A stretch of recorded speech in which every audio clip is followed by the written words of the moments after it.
Hi, my name is Megan Pinchback, and I'm the owner of Dyslexia On Demand, the premier provider of web-based one-on-one dyslexia therapy. Often we speak to parents who are hoping to let the schools guide them through dyslexia support for their children. It seems like the natural path to go, right? As parents, we've always been taught to turn to the schools for the expert direction our children need in their education. So how come this isn't often the case with our children with dyslexia?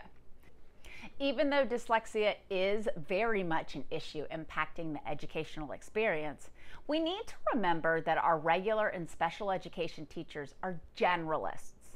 They're not expert interventionists for all learning issues impacting students. Consider thinking about it in construction terms. If you have a more specialized electrical issue, you turn to a master electrician in the field to provide the support you need, not a general contractor. Your regular and special education teachers are the equivalent to your general contractors of dyslexia, whereas your certified academic language therapists are your master electricians of dyslexia. They are specialists in their field. Let me explain why. Dyslexia is a specific neurobiological problem with the brain's phonological processor. This is the part of the brain that, with adequate exposure, begins to automatically develop the skills needed for reading and spelling, such as phonemic awareness and letter and sound recognition. Research originating back to the 1920s identified the dyslexic brain as requiring this multisensory approach to instruction linking the visual, auditory, and kinesthetic. Your average classroom teacher or special education teacher is going to present information in a two-dimensional fashion with just the visual and auditory presented. That's the standard teaching method. When the dyslexic child relies on this for reading and spelling acquisition, their brain must utilize its ability to memorize information to just limp along. They need that third dimension, the kinesthetic, in order for their brain to properly digest and interpret the information. Of course, this is a huge oversimplification, but can generally explain why you can't rely on your school to fix dyslexia. You need a specialist. You may be asking yourself, if dyslexia is such a common issue, how come schools don't have trained individuals, such as certified academic language therapists, on staff to change the outcome for kids? That question comes with a layered answer. Often it's lack of knowledge about quality dyslexia intervention. Often it's lack of state legislation supporting our dyslexic children. And the ultimate driver behind it all always is money. Here is what you might be faced with.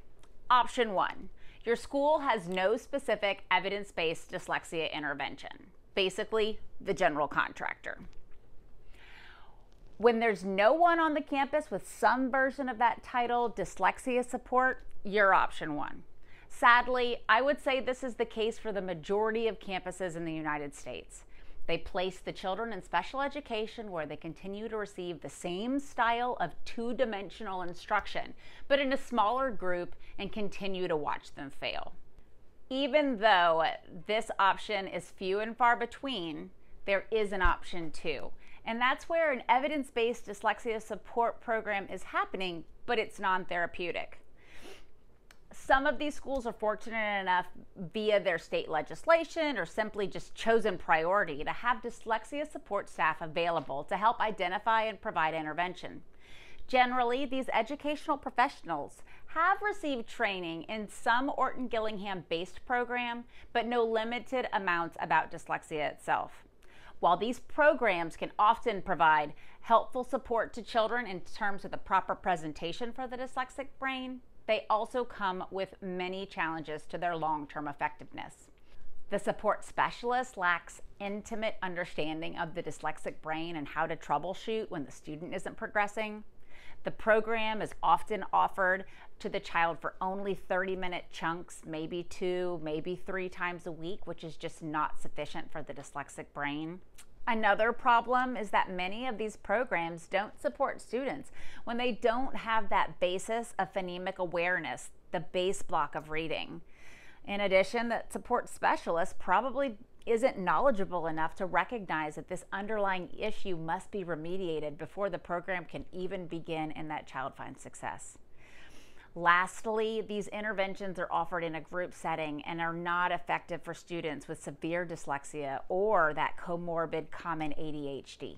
Your last and final option that you might have access to, although very few do, is when dyslexia therapy, or in other words, a therapeutic level of dyslexia intervention, is offered on your campus by a certified academic language therapist. This would be the equivalent of that master electrician. When looking to provide long-term brain rewiring, parents need to seek a CALT, a certified academic language therapist. These individuals have received intensive instruction and clinical experience in the workings of the dyslexic brain. They have a deep understanding of the different deficit areas of the dyslexic brain and what's needed to specifically troubleshoot when a child isn't making progress. A CALT is the only dyslexia professional qualified to implement that therapeutic program for the treatment of dyslexia. Therapeutic programs, take flight, or basic language skills are explicit, systematic, high repetition, multisensory Orton-Gillingham-based programs, which literally create new neural pathways in the dyslexic brain so that they can access that written code. A 2-year course of therapy with a CALT is considered to be a long-term fix for a student with dyslexia, similar to how that specialized master electrician could repair your electrical issue completely. Luckily, there are virtual therapy options such as Dyslexia on Demand, offering that caliber of intervention to students regardless of their geographic limitations. Knowledge is power. When choosing the intervention strategy that's right for you, it is always helpful to understand why one approach is advantageous to another and why we can't rely solely on our schools to treat your child's dyslexia.